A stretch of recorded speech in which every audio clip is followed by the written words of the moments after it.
Hi, I'm Jessica Galgiani. I'm a physical therapist here at the Glenwood location of Valley View. I'm like to say welcome to this Valley View University, and I'd like to thank everyone for joining today. I have a few housekeeping items to address before we get started. You can submit questions through the Q&A chat on the bottom of the screen. And your question could be answered live at the end of the presentation. We'll try our best to answer your questions, and we're unable to answer any questions regarding personal health information this evening. So, like I said, I'm a physical therapist here at Valley View, and I worked with Dr. Inscore to help develop the physical activity and exercise guidelines for osteoporosis as part of the ValleyOrtho Bone Health program.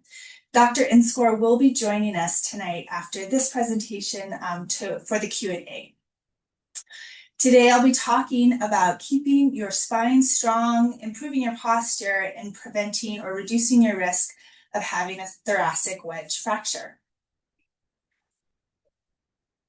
Next slide. Just a little disclaimer here. Remember that this content is only for informational purposes and should not be used in place of an actual doctor's visit. So I'll talk a little bit about what a spinal wedge fracture is and how it's caused and what we can do to prevent it.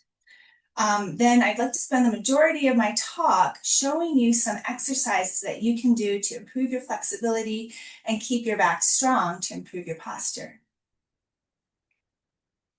So I'm not the first person to say that having good posture is a good idea. It's important culturally. It's part of how we express ourselves when we're moving around in the world. It can reflect the way that others view you, and it can also change the way that you are feeling about yourself. But good posture is especially important if you have weaker bones, such as if you've been diagnosed with osteoporosis or osteopenia. So our spine is essentially a stack of these little bricks. We have to keep all of these little bones, our vertebra, in alignment to keep our posture.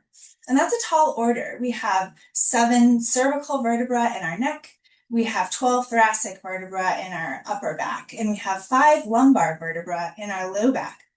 And the benefit of having this segmented spine is it allows us a lot of freedom of movement. We can bend, we can twist. You can pick up something from the ground and turn around and look behind you because of this segmented design. But that segmented design does present some stability challenges, especially when you consider we have this bowling ball on top of our stack of bricks. Your head weighs about 12 pounds, and it takes a lot of strength to stabilize that. Coupled with that, we tend to be oriented most of the time towards the front of our body. Our eyes are in front of our body, our hands chiefly work in front of our body. So a lot of the time when we're using our hands and we're looking with our eyes to see something, our head is going to naturally go a little bit in front of our spine.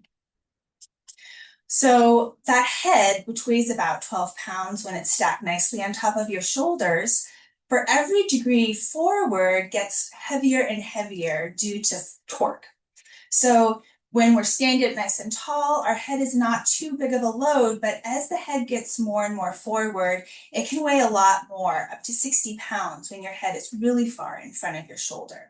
So we see that this happens to everyone. You know, we all have challenges where we find ourselves a little bit slouched when we're doing desk work. So it's normal. And as we age, we tend to spend a lot more time in that posture, and we get some postural changes, including this increased bending forward of the spine or thoracic kyphosis. So this is something that some of you watching may have experienced with yourself. You may have noticed that you have a little bit more of a stooped posture than you used to. My rule of thumb is if when you try to lie down on your back, either in bed or on the floor, if you need a pillow behind your head to be comfortable, then you probably have already some increased thoracic kyphosis, or that increased rounding of your upper back. But this can be really problematic in osteoporosis. So that increased forward position of the head with that increased weight can increase your risk of having a spinal wedge fracture. So we hear the word fracture and we think that must involve some sort of a traumatic event, like a fall or a car accident. But that's not always the case with these wedge fractures. So that increased weight in the front of your head, if you have weakened bones, so for those with osteoporosis or osteopenia, puts too much pressure on the front side of our vertebra. And so over time, that increased load kind of compresses the front part of the vertebra more than the back part. So if our vertebrae start out as these nice, even cylinder shapes, that forward position of the head over time, and we're talking weeks and months and years, so this is not one event, but it can compress that front side, and so it becomes more of a wedge shape. And when this happens to a couple different vertebrae, it can cause permanent changes in the shape of the spine that can even lead to more of a hunchbacked shape. We'd like to try to avoid this because this can increase pain in the back. This can cause a lot of pain in the neck because you're having to lift your chin really high to keep your head upright. It can cause problems with breathing because it changes the way that the lungs move. And I've even met people who had hip pain because their ribs were resting on the top of their hips because that posture change was so pronounced. So if possible, we'd really like to prevent it. So your key to prevent that, those changes are to have a really strong back. And of course, all of these quotes are about having a really strong backbone, but what we're really talking about is keeping the muscles of your back strong. So we can't change the fact that we have this heavy head, but if we can carry really well, then we can help protect our spine. So I'm going to do some demonstrations now, and I'll do those in two parts. So I'd like to say, first of all, that I've picked these exercises tonight because they work for a lot of people, but they won't work for everyone. So if you're interested in trying some of these, which I encourage you to do at home, if anything hurts, I don't want you to push through pain to complete them. And if you can't figure out a way to make it work for you, I encourage you to talk to a personal trainer or a coach or even a physical therapist about ways that you can modify this to work on your posture in a safe way. So first we'll talk a little bit about mobility. So like I said, when we are spending a lot of time in more of a hunched posture, we lose the flexibility to stand up out of that. So we'll talk about some movements you can do to work on the flexibility in the bones in your upper spine, as well as in the soft tissues. So then the neck gets tight and also the chest. And then once we have worked on our stretching, then we can work on our strength. Once we have the ability to move into a taller posture, then we can talk about how to strengthen those muscles to keep ourselves upright. Okay, so Maggie is here today. She's going to assist me. Some of you may know Maggie. She, of course, works very closely with Dr. Inscore, and we love her. She's got pretty good posture. But I'm going to have her turn to the side so you can see her spine, and she's going to give me a really good slouch. So this is sort of that curve in the upper back that we're talking about. And so if you're spending a lot of time in this position, and then you want to see in front of you, you end up having to do that with your neck. So if you're in this position a lot, the bones are kind of wanting to go forward. So we're going to talk about how to improve the flexibility here. You see how the shoulders tend to go forward, which makes the chest muscles really tight. And then these muscles here in the back of the neck, when they're craned, those get really tight too. So these exercises are to work on stretching all of those things out. I have 3 different exercises for the mobility of the upper back. Again, one of these might work for you better than others, but I'm going to have Maggie start with this nice chair stretch. So for this stretch, ideally you find a chair that the back hits you at about your mid-back. So go ahead and have a seat. And then you can adjust where the stretch is happening depending on how far in the seat you're sitting. So Maggie's going to start here. She's going to lean her back against the chair. And if you want, you can put your hands behind your head, kind of cradling the weight of your head. And you're just going to gently lean up and over, going backwards. And this is giving you a gentle stretch in the upper back. So that's hitting her pretty far in the upper back, and then come on up. And then if you can move your hips a little bit further back in the chair, that's going to hit her a little bit lower and she'll get a stretch in a slightly different place. So again, she's not letting her head drop too far. She's supporting it nicely with her head, with her hands. And then if the shoulders are really tight, you can even relax those elbows in to make it more comfortable for the shoulders. So she's going to do that at a couple different levels, back and forth 3 or 4 times. And again, that's working on the mobility of the bones to be able to stretch upright out of that curved shape. So this is one option for that. If that doesn't work for you, some of us don't have a chair that's the right size. Some of us, that doesn't feel good on our neck, our shoulders. Here's another one that I really like. So Maggie's gonna come, she's gonna sit here on the table. And then she's gonna lie down and she's gonna aim to get this pool noodle underneath her mid back. Scooch back a little bit more. There we go. Kind of between the shoulder blades, and then let your head drop back. So you can do this with a pool noodle. You can do this with a little bit of a rolled up towel. We're just looking for a gentle force here. If this is too much, and Maggie has a really nice flexible neck, but a lot of us might need to use a pillow or a towel underneath the head so that we don't feel like we're overextending that front part of our neck. And if it's comfortable on the shoulders, so this is enough right here. You can stay here. You can change the position of that pool noodle, move it a little bit higher on the spine or a little bit lower. But just by taking some deep breaths in this position, she's getting a really nice gentle mobilization on that upper back. If she wants to go one step forward, and you can try this if your shoulders are comfortable with it, she's going to lift her arms up to the ceiling and drop them overhead by her ears.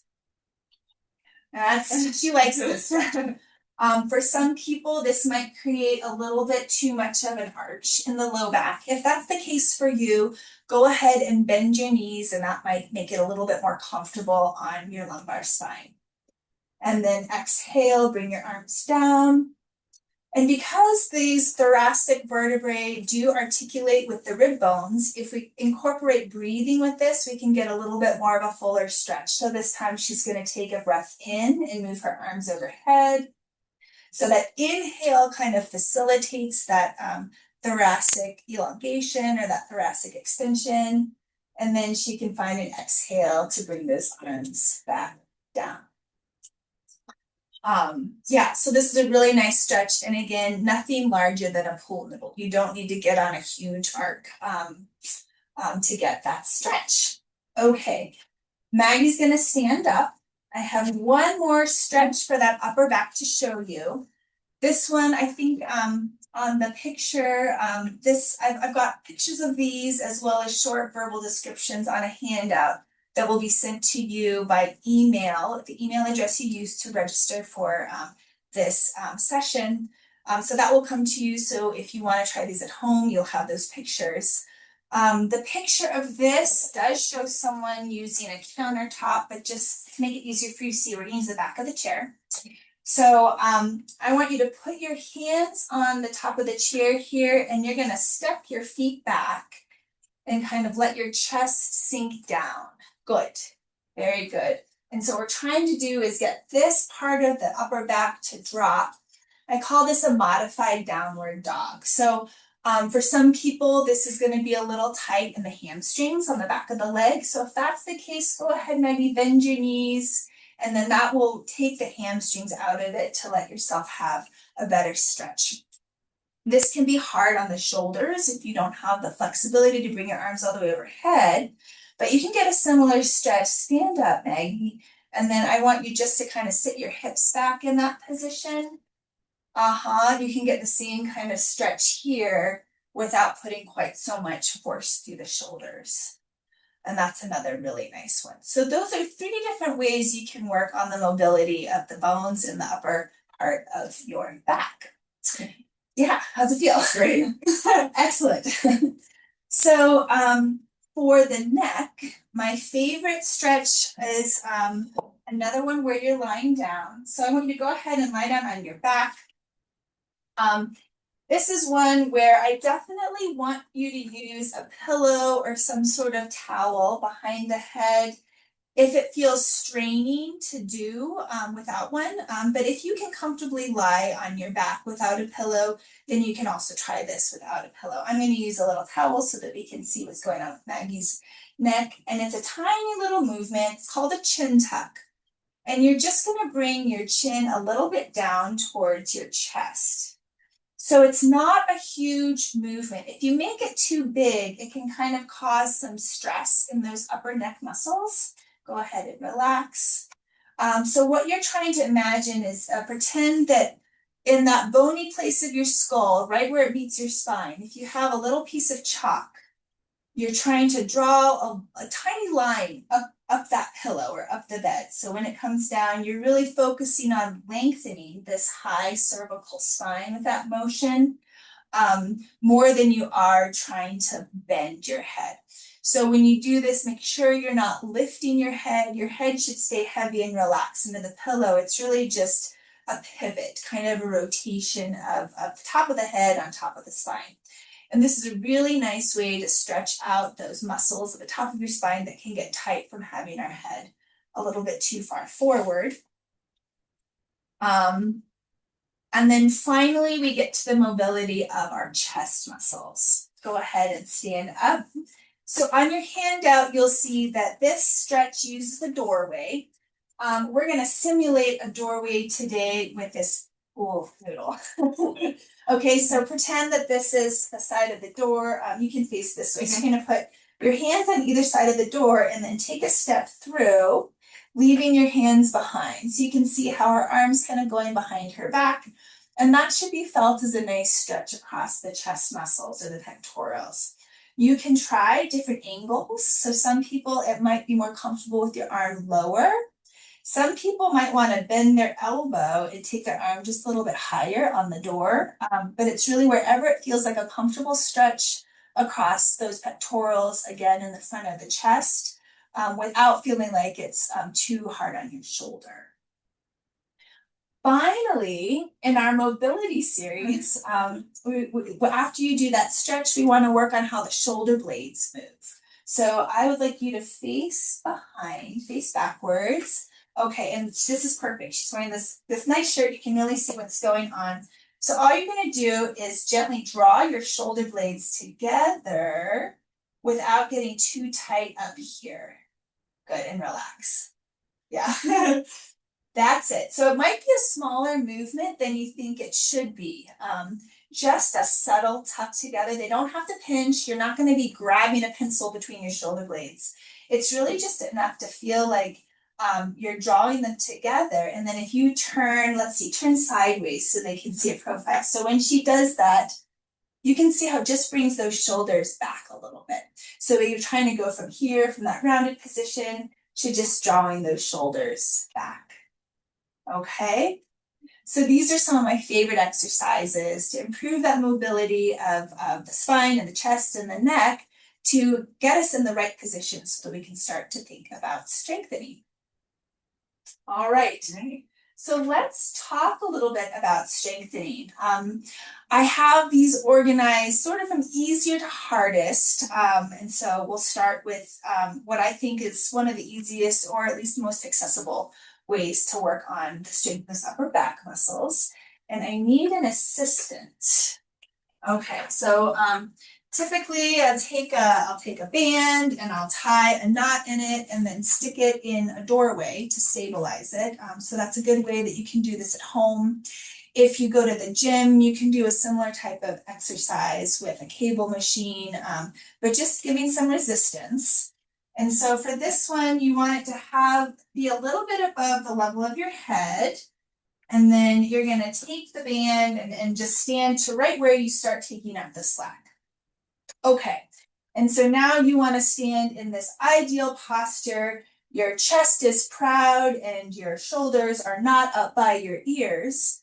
And then with these nice straight elbows, Maggie's going to pull the band down towards her hips. Good, and you want to keep your chest lifted and proud the whole time. So if you did it incorrectly, what it's not is pulling on the band and trying to get those arms behind you. So if you like pull the band down and flex your spine, I don't want you to do that. So the goal is more to activate these muscles here. And as you're new to this exercise, it might not even come all the way down to the hips. I'd rather see you keeping this tall posture while you pull on the band. That's more important than getting the hands somewhere. And then over time, as it gets stronger, you'll find that you can pull the arms all the way down towards your hips. So this is really nice. It works on all those long spinal extensor muscles that hold us upright and support our head. And then the next variation is you'll move that band down a little bit lower, so it's about chest height. And so this is that mobility exercise that Maggie did by bringing her shoulder blades together, but now she's got some resistance. So instead of just working on mobility, she's working on the strength of these upper back muscles. So good. So she's going to pull those shoulder blades together, and you can bend those elbows and do your row. Good. And watch how she's not shrugging those shoulders up by her ears. And I can see, it's hard for you to see here, but she's getting a nice movement together of those shoulder blades. So this helps support that good position of the shoulder blades on our back. There's many more variations of these rows, and I love them all. One thing that I would like you to be really careful of if you're trying this at home is to keep your weight kind of over the ball of your foot, because when we lean back, it's very tempting, especially if you've got a heavier band, to kind of lean your weight back, and these bands can snap. And so I don't want you doing anything where you're letting the weight go behind your hips and you could fall while you were doing this. So always be mindful of where your weight is, and you'll get a better strengthening exercise with those backs. Lovely. Okay. So kind of the next level is working on a hinge position with the chair. So I'm going to have you take a seat. So if you saw my talk about this last year, we talked a little bit about this, but I want to explain how you can use this as a back strengthening exercise. So scooch to the front half of your chair. So we talked about not hunching your back when you stand up out of a chair. So a really nice exercise to do is try to hinge from the hips. Good. And I'm going to show you, she's going to keep her back against the roller and she can touch her head. So that's a really nice flat back. So are you able to stand up from that position, keeping your back on the roller? Good. So this is a nice way that you can get some spinal extension strengthening just with an everyday movement. So as you get out of your chair, and then go ahead and same thing when you sit down. You've got a nice little hinge. Beautiful. Okay, so on your handout, you'll see that position demonstrated. We can challenge this position a little bit more as long as you have the shoulder flexibility, and I know Maggie does. So find that same nice hinge forward. So she's going to keep that back really flat. There we go. Good. And then I want you to hold that posture and bring your arms up by your ears. Good. Turn those palms to face each other and make sure those shoulders aren't shrugging. Good. And you can feel that that's working a slightly different muscle in your back. You don't have to stand up from this position, though she could. She can demonstrate a stand all the way up. Beautiful. Good. And then keep those arms while you sit down. Good. And if this is too much on your shoulders, we can modify that. You can bring your arms to a T. Same thing. So she's adding a little bit of weight. You'll hinge forward, keep your head against the dowel. Good. And then go ahead and stand up. Good. So it's just adding a little bit of an increased workload to those back muscles. So if you were to take that same idea, and we'll take away the chair now. And this is a really good way to do this if you're not comfortable lying flat on your stomach, which the next exercise will go through it. We're going to simulate a prone position by kind of coming into, let's see, the yoga word is like a chair pose. Okay. So you're going to bend your knees, let your hips sink back, and almost bring your back parallel to the ground. Good. So this is going to be even more challenging, and she can do that arm raise. She can do an I, a letter I with the arms and bring them down. Good. And she can go for that Y. Just be careful you don't whack your good. And then she can also do a letter T in this position just with one hand. You don't worry. Good. and then stand up on it.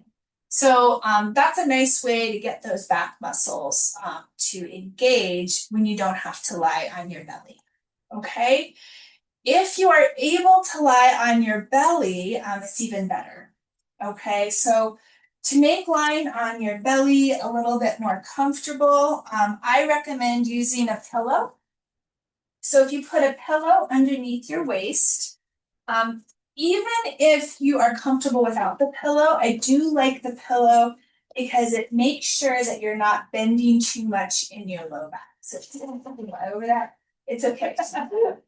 The pillow. Like, yeah. Okay. So for this series, you just want to make sure the goal is to try to bend up here in this part of the upper back and not bend too much here in the low back. So I believe I started with resting your head on your hands here. And then if you feel like it's bending too much here in the low back, if you gently engage your abdominal muscles and slightly tuck your tail, that will help take the curve out of that low back. So she's working her muscles here to stabilize, and she's going to lift one leg just a couple inches. So keep your knee straight and lift it a little bit. That's too much. If you lift it too high, you're going to have to bend here. Go ahead and relax it down. And then really try to keep your tail tucked when you lift that leg.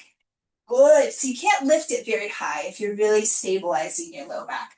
So this is good for those lower spinal extensors, and you can switch legs if you want. Try it on the other side. And again, it's really just lifting it an inch off the floor. Otherwise, you're going to bend too much in the low back. So this is a nice way to start. If you feel like it's too much to lift the whole leg, even if you think about just lightening the pressure that you have on that leg, kind of lifting half the weight of your leg, you're still getting good back muscle activation. From here, if you want to progress to the next level, you can do a baby cobra. So elbows narrow, and actually keep your forearms down for this one. This is the tiniest little lift. Again, if Maggie goes for it and lifts all the way up, all of her mobility is happening here. We're wanting to work on the mobility here. Good. And then see if you can keep that chin tucked a little bit. So this is really that angle that we're targeting here. If this feels good and you feel like you can go a little more, hold that shape, but lift your hands. Don't come up any higher. There we go. And then we're really getting these muscles going. Beautiful. Go ahead and rest. And then try that one more time. So baby cobra, easy shoulders. Make sure they come down away from the ears. Good. And she's going to hold it. And that's a lot of work up here. Is that okay on your back, Maggie? Yeah. Okay. Wonderful. Okay, the last motion is to bring your hands down by your hips. And you tuck the chin. See, this is hard on the nose, I know, but she's just resting her forehead there. She can still breathe. And you're going to draw the shoulders away from the floor, good, down by the ears, hover the head an inch, and then hover the feet an inch. And that's all of the muscles working together at the same time. This one is really, really challenging. And see how she's starting to come up higher? It's because the back muscles and her low back are stronger and they're trying to take over. So stay as low as you possibly can to really utilize these muscles in the upper back. Go ahead and rest. That one is very, very hard. So I would recommend doing that last. This is not the first one that you start with, but just know there's a big range of complexity and difficulty with this series. And that is the last strengthening exercise that I have to talk about. And one of our participants had a question, Jessica. Would you alter anything that you just did in patients with scoliosis? Yes. Yes, I would. So a lot of people that have scoliosis, just straight back bending isn't appropriate for them and could actually make their curves a little bit worse or cause increased pain. So that's a wonderful question. If you have scoliosis, I would actually recommend personally working with a physical therapist to get something that's tailored towards you. Great question. And if you can hear, Dr. Inscore is here to join us for Q&A. Thanks for coming, everybody. I'm here to answer questions. The one thing that I wanted to share was the Bone Health and Osteoporosis Foundation website, because there's a nice little section on exercise, and these guys were going to try to figure out how to bring it up, but it's basically BHOF, BHOF, Bone Health and Osteoporosis Foundation.org. And there's a lot of things up there, but if you see across the top, there's a section that says patients. And then if you click that and then go over to the safe exercises section, there's a lot of good information. And one thing that I really like is the safe Pilates and safe yoga flyer that's in there that tries to help patients remember to keep your back relatively straight and flat when you're doing those exercises. So some of the things that people are used to doing in their yoga and Pilates classes can be hard on our spine. And so there's a whole section on safe exercises, both for yoga and Pilates, and things that you may want to avoid that we wanted to share with you too. And there's a lot of other information. They put the exercises into high impact and low impact exercises, and just focus safety hinging at the hip. There's some information about wall slides, again, being good for our spine and our posture and our core. And as everybody knows, you cannot take good care of your body when you have osteoporosis without focusing on exercise. So this is that section. If you go to that BHOF site and cruise over to the patient part at the top and then the safe exercises, that's what it brings up. It brings up, and go all the way to the right and then on that, somewhere in there. Yeah. And if you scroll down, there's a whole section on different types of weight-bearing exercises, weight strengthening exercises.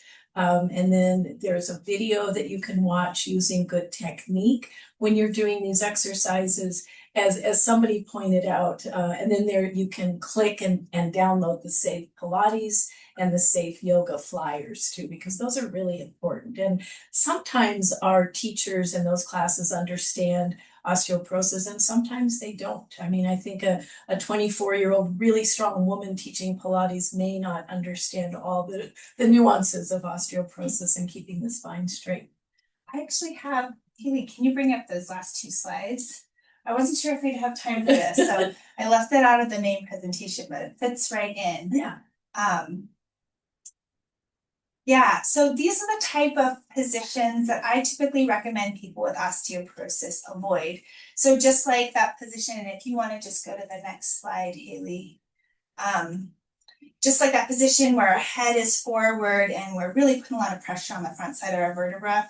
These other positions that I've shown, kind of bending forward with your nose to your knees, or lying on your back and crunching your head up, or especially lying on your back and putting your feet over your head, I would strongly recommend avoiding those. And if just because if you the red arrows are kind of showing they're all moving the spine in that same direction, which just can put too much pressure on it. And I do recommend avoiding it. So if you can talk to your exercise instructors about modifications, and certainly that's a great resource on the website that Dr. Inscore shared as ways you can modify those exercises just to keep yourself safe. And as the experts point out, it's better to do smaller weights with perfect posture than it is to do heavier weights with poor posture.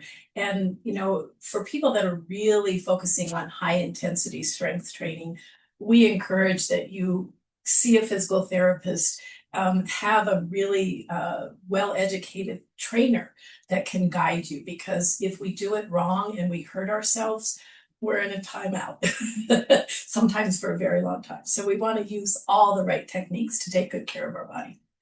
And we left a lot of time for questions, so ask away.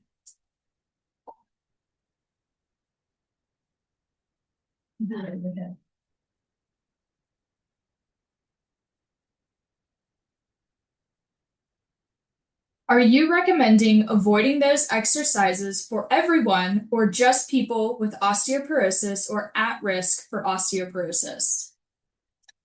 So those pictures that I showed you, I don't think you need a blanket, like no one should do those. I definitely think if you do have osteoporosis, it's worth avoiding or modifying those shapes.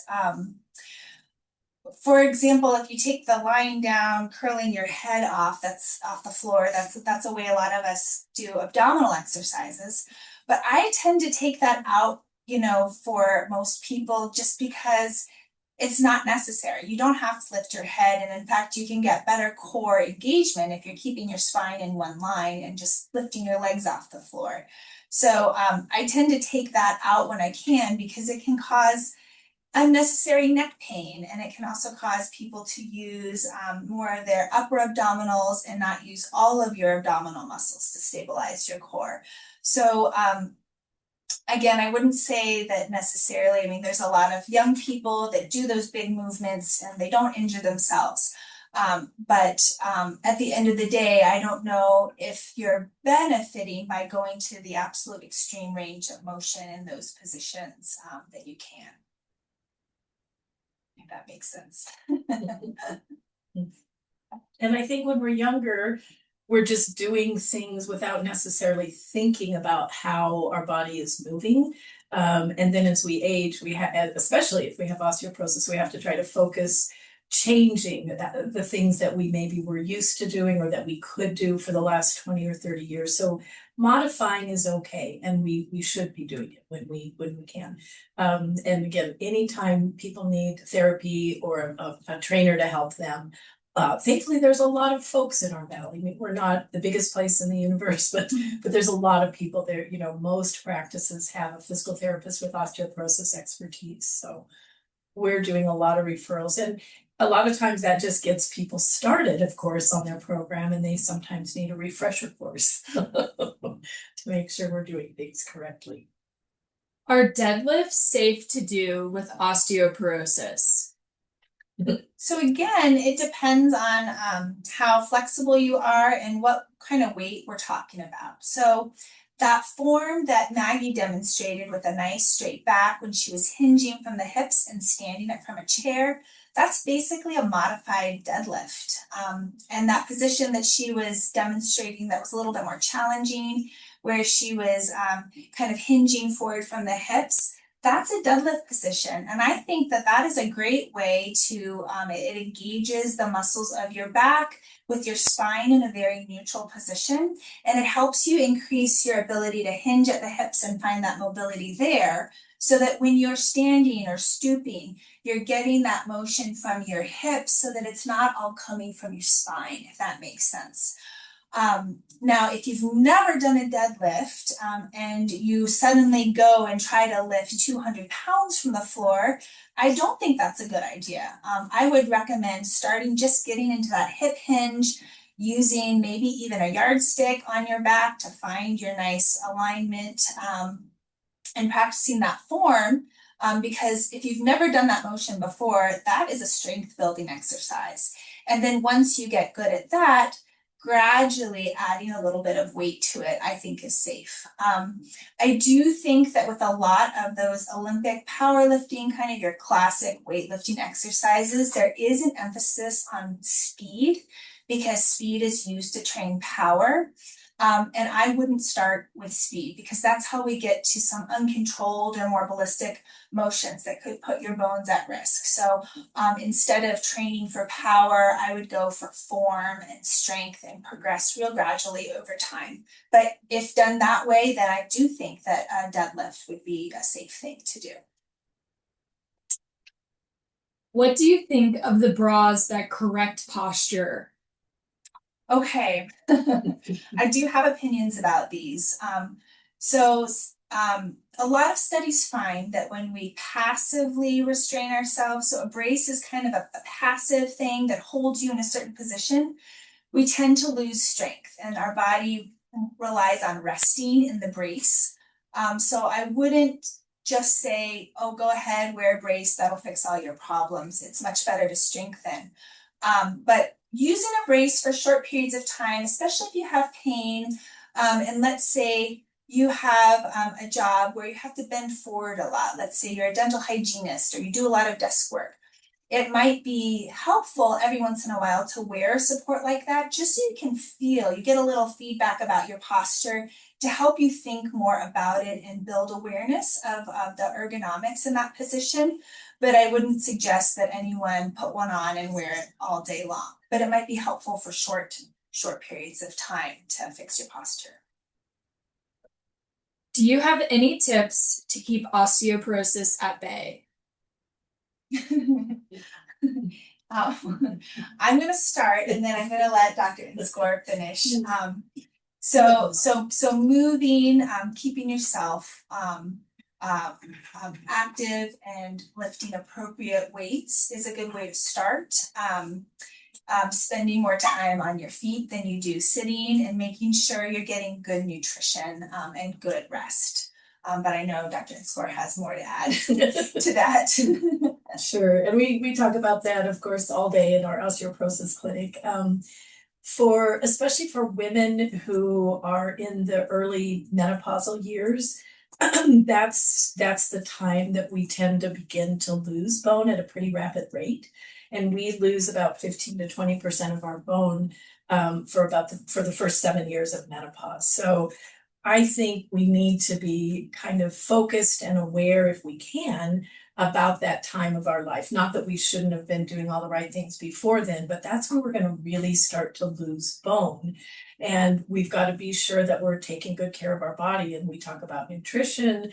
We got to eat fruits and vegetables, healthy grains, healthy proteins. We need enough calcium, ideally through our diet, to give our bones that much calcium so that they can continue to, we regenerate our skeleton and replace it every 10 years. So we have to give our body good nutrition. We have to have calcium.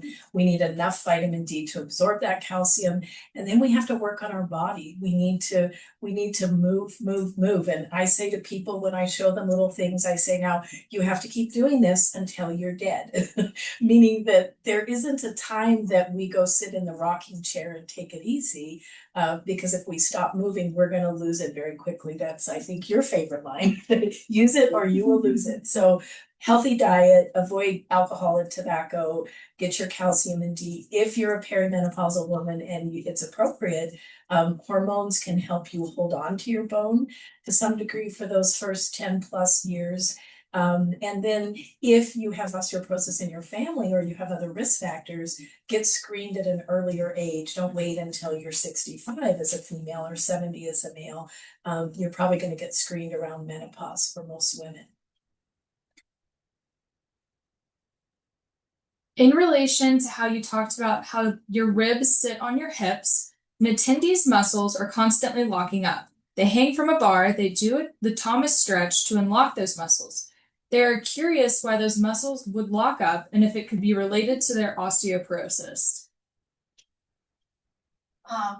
People can get tightness in those muscles even if you don't have osteoporosis, I would say. So it may or may not be, but that case was a pretty extreme case where someone really had some major posture changes that were bringing their rib cage down onto their hips. But if your spine is a lot forward, that could contribute to tightness in your hip flexors. But I wouldn't blame it purely on osteoporosis.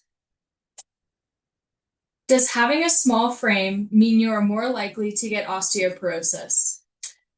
Yes, in a way. It means that your bone density is probably less than somebody your same age. And so when we think about achieving our peak bone mass around 25 or 30, if you're tinier, you may not achieve peak bone mass. Therefore, you're always going to have a little bit lower bone mass than other people do. What are your thoughts about jumping exercises or stomping exercises? Okay. I did look this up to see if there was any updates to the recommendations since last year. And so the jury is mixed on plyometrics or stomping or jumping or jogging. It might be beneficial for those of us that are premenopausal to do. There's some studies that see an effect, some studies that don't see an effect. And we really don't have a good idea of how much is the right amount and how how many jumps you need to do and how often, to give good recommendations for that in premenopausal women. Post-menopause, we really don't see any benefit, and they don't know why. So there's no recommendation to be adding those things into your routine just for building bone if you are post-menopausal right now. What should a 40-year-old do to prevent osteoporosis? I think all of those things that we talked about, eat a healthy diet, maintain, don't be underweight. I tell people all the time that being too thin is a really bad thing as they're aging with osteoporosis. So you want to maintain a normal weight, healthy diet. And like I said, if you're in the perimenopausal age, and you can get screened early, it can at least show you where you're starting, because again, many people are not starting from what we think of as normal. But the thing that we all know to take good care of ourselves, all of those things help our bones. Every time I think about this, if I have skins on my skis and I'm stomping up sunlight, this is really good weight bearing for my body, whatever age I am. Just because you're using a little bit of everything. So we want to keep using those things, like I said, forever. There isn't a time that we stop moving if we can. What are your thoughts about using a vibration plate? Okay, so I looked into this one as well. And so there are some studies coming out that might show a beneficial effect of a certain type of vibration plate. So the problem is there's really not a lot of standardization, and there's actually different kinds of vibration plates. So the main ones that they study are ones that kind of go in like a little circle and vibrate, and then the other type is sort of a back and forth motion. The ones that you see in the gym, I hope it's okay, I'm just gonna name what they're called. I've seen them a power plate, but there might be others. Those ones are typically kind of this three-dimensional vibration, and those don't show a big effect on your bone density. The ones that go side to side might help improve your bone density. Again, when they look at a bunch of different studies, there's kind of a mix. The effect size is really small, and we don't know, again, those parameters. So there's different speeds of vibration, there's different amplitudes of vibration, and then it's like, how long do we stand on the thing for? So again, because we don't have details of how much is the right amount to work on the bones, I would never recommend that someone do that instead of good weight bearing or resistance training to support their bones. And then it's something that not a lot of people have access to. But if you have access to a side-to-side vibrating type of thing, and you want to do that in addition to all of your good weight-bearing activity and all the other things you're doing to keep your bones strong, that possibly could also be helpful. And one of the experts that I heard speak about this maybe 3 or 4 months ago in Bone Echo, again, they say, don't use vibration plates in place of weight-bearing exercise ever. What I encourage is people that have had spinal cord injuries, people who have had strokes, people who cannot move normally, probably benefit more than the rest of us. So the experts say if you can, use your body to weight bear, do your exercises. If you're spinal cord injured, then this could be an additive or an adjunct to your activity. What are your thoughts on beginning hormone replacement therapy for a 67-year-old female with osteoporosis? Yeah, so I get asked a lot about hormone therapy, and there's, we definitely did women a disservice after the Women's Health Initiative in the early 2000s by telling all women that hormone therapy was dangerous. And we have evolved in the last 25 years. And now we're really encouraging, especially women who are at risk or early menopause, that if there is no contraindication. And the other thing that made so many people afraid of hormone therapy are that the thromboembolic risks like heart attacks, strokes, and blood clots seem to be related to the form that we take our estrogen in. So if our estrogen is topical as a patch or a cream, that seems to have little, if any, thromboembolic risk, but could still be a growth factor for breast cancer. The experts say that if you're already on hormone therapy, excuse me, it seems very safe to continue it for your entire life if nothing comes up that makes somebody want to stop it. However, there's a bit of risk adding hormone therapy. Nobody knows exactly when that is. Is it in our 60s? Is it in our 70s? Somebody told me many, many years ago that some of the effect of estrogen on the bone may dissipate by the time we get to about 75. But I talk to women about it, and as I say, in terms of treatment options, it is our mildest medication. So if we're trying to prevent osteoporosis as a 55-year-old or 52-year-old, it makes perfect sense to be on it and to stay on it maybe for life if there's no contraindication to that. You know, a lot of people think you can only use it 10 years. We have no data that supports that. So I'm a hormone therapy believer. I always have a little bit of concern when we started in women, especially in their 70s. I feel because I'm still in my 60s, I gotta be young, right? So the 60s, I think we can consider it if there's no contraindication. I encourage people to talk to their cardiologist or neurologist or primary care provider. But I have quite a few people that I help with their hormone therapy questions. What are your thoughts on weighted vests? So I think weighted vests are great.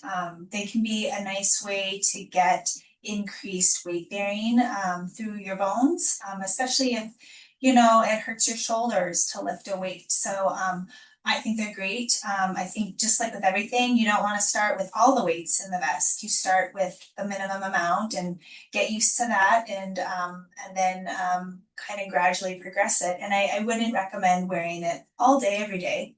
You know, put it on while you're doing your walk or your exercise, and kind of take it slow. But I think they're great. How can I get a referral for Dr. Inscore?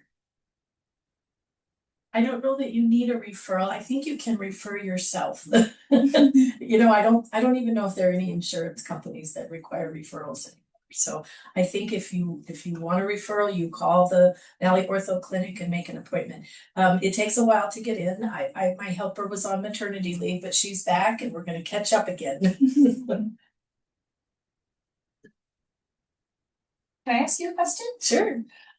Does elevation affect your bone density? Like, do we see It's a more good question. osteoporosis here? I don't know the answer to that question. I mean, there's a lot of oxygen related issues obviously at our altitude, but I've never heard anybody talk about altitude effects on bone.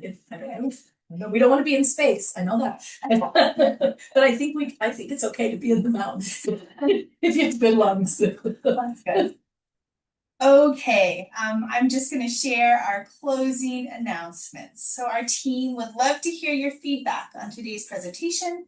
If you have the time to fill out a quick survey, it will appear right after the webinar has ended. And we really encourage you to participate in that survey. We really use that feedback to help make these better. And then you'll receive an email with the recording of the webinar and the handout that I talked about within the next 24 hours. And if you're interested in joining us for the next Valley View University, it will be on Monday, May 18th at 12 p.m. with oncologist and hematologist, Dr. Aaron Elizade. Yes. He will be presenting on skin cancer prevention and early detection strategies. So thank you all again for joining us today. I hope it was useful and have a great evening. Thank you.